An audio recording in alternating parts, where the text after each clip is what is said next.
You are listening to BBC Sussex and BBC Surrey with me, Amanny Mo, and that was Centerfold. I hope you enjoyed that song. I was dancing away. I was trying to whistle, but not very well. And now we're moving on to our next guest, John Brooksbank, who is the founder of the Great Outdoors. Now, I do love a good play on words, and this is one of my favourites, the Great Outdoors, not outdoors, but he's going to tell us all about it in our My Life section. Hello. Good afternoon, Amanny. Hi, how are you, John? I'm very well. Really pleased to see you. Really pleased to see you. Now, I'm going to describe what's just happened, but John has walked in with a whole bunch of paraphernalia under his arms, struggling to get through the studio door, and I absolutely love it because we've got a few bits and bobs that we're going to be talking about.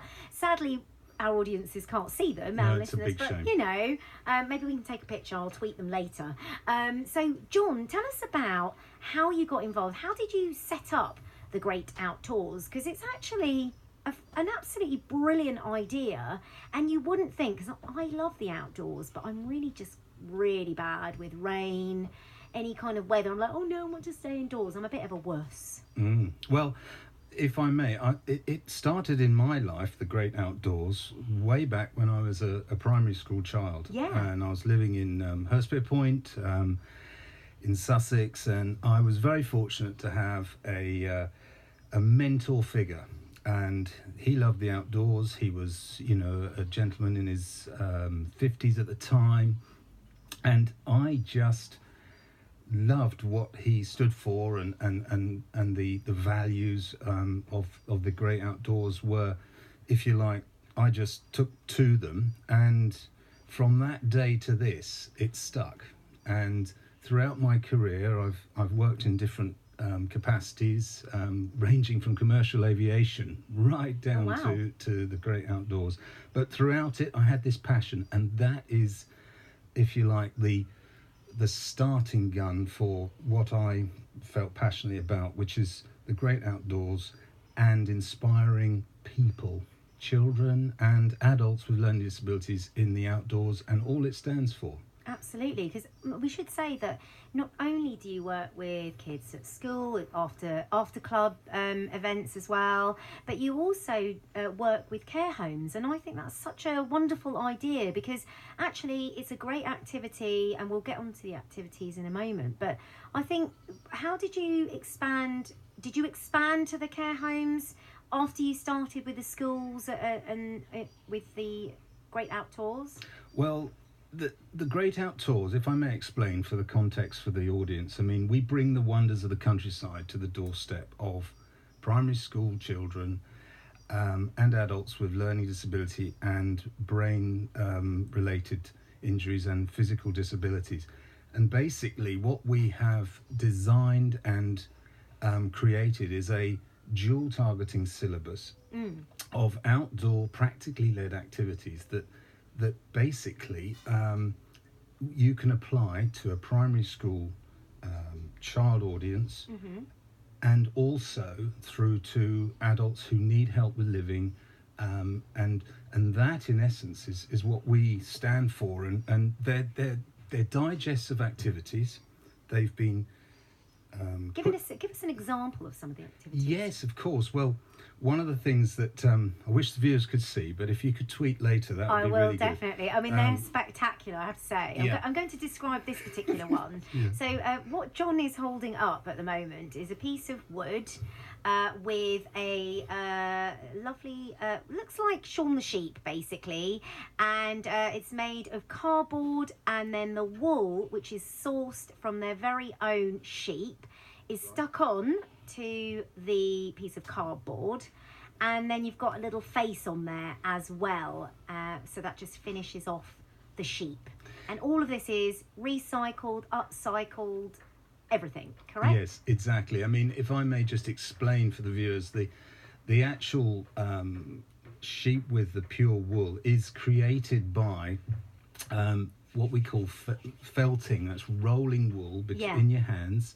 And again, if you can envisage being a primary school child at a school club for 1 hour, or a care home resident for a 2-hour session, you know, that sensory high of rolling that wool and creating the circle, you know, the ball. And then what they do is they very carefully, with a pencil tip, so not to pierce their hand, they pierce a hole in the cardboard shape of the sheep, and then they push through the wool. Fantastic idea. I'm telling you, I mean, I'm a real sensory person.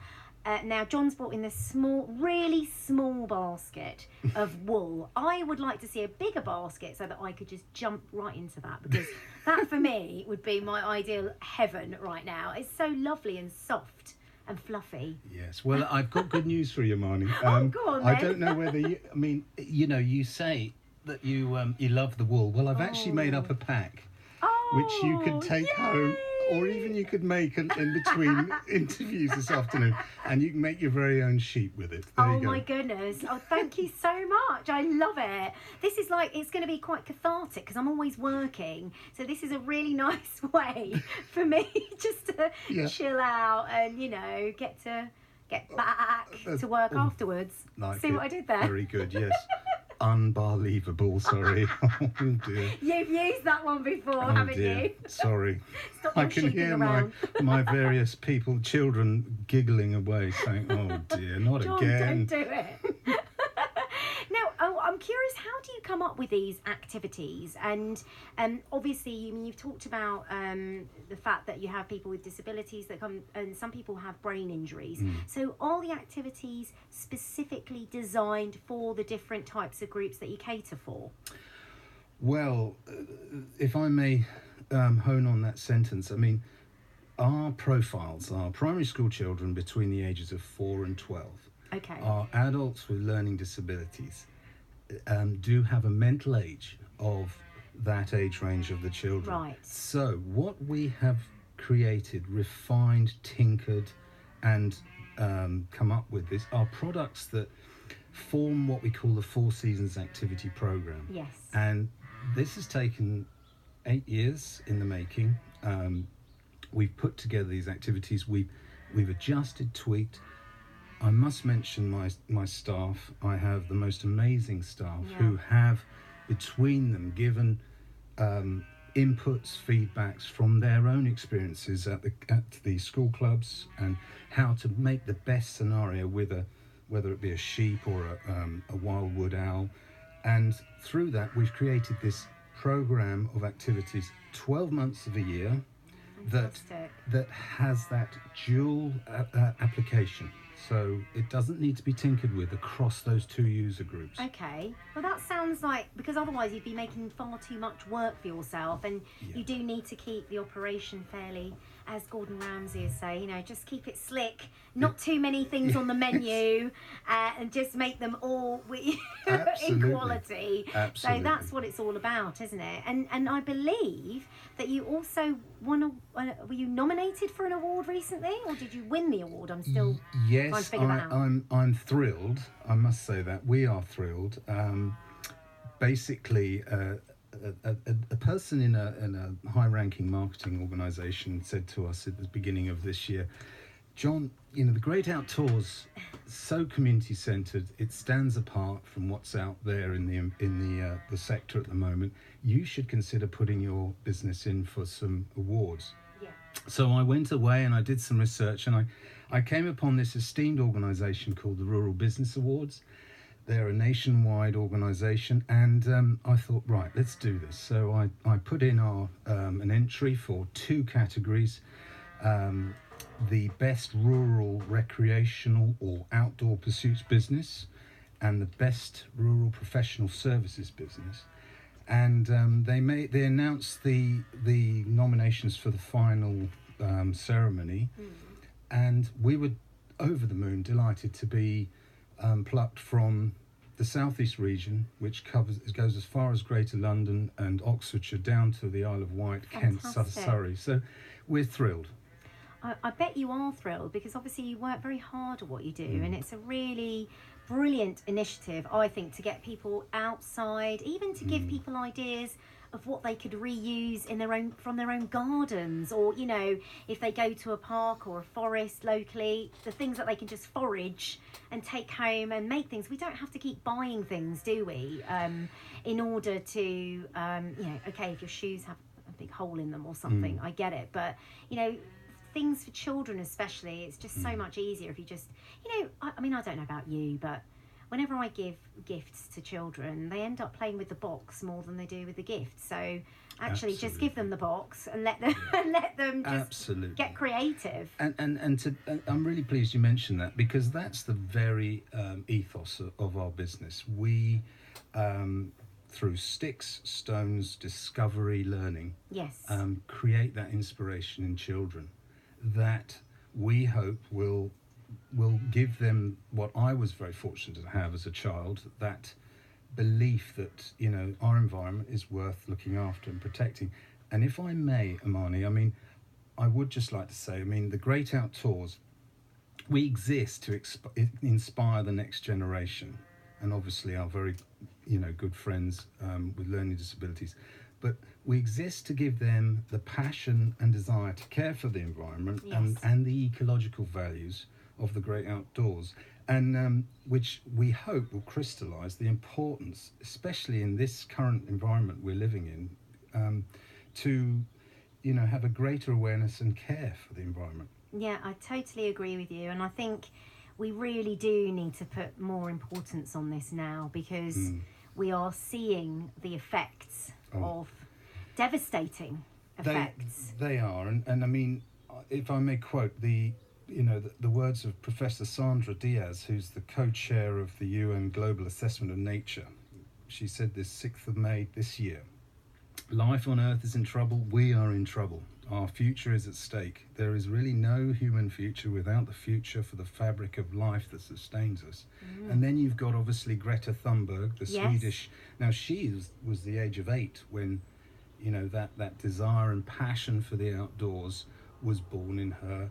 And now look at her. She's got a real momentum going, and it is about the now. And I agree. That's our core value, Amanny, is to hopefully instill in the youth that our primary school children will hold on to that the theories and the themes that we're creating, and when they get older, hopefully they are the future. Absolutely. And also I think it's really important to get young people involved, because it's just as important. What have you just put out on the desk? I have just put out here very quickly. This is a bat box made ironically from offcuts of a house of, this is in Brighton, and these are untreated timbers, but again, this is made by a care home. And I must mention, but if everyone at home, if the children that come to our clubs, they go home and they actually say, "Oh, Mum, Dad, I'd love to make a home for a hedgehog or a home for a bat." If everyone did that in their own little way, even if it's a little pile of logs for the toads or the hedgehogs to live in, we can address that ecological issue that's with us all at the moment. Definitely. And we should just say, if anyone wants to find out more, they can go to the Great Out tours.com. So it's not outdoors, it's tours, TOURS. John Brooksbank, the founder of the Great Outdoors. I feel like I need to go and play with my sheep. I don't think I've ever said that on air before, but thank you very much for joining us today. It's an absolute pleasure, and thank you for having me on the show. Thank you. You are listening to BBC Sussex and BBC Surrey with me, Amanny Mo.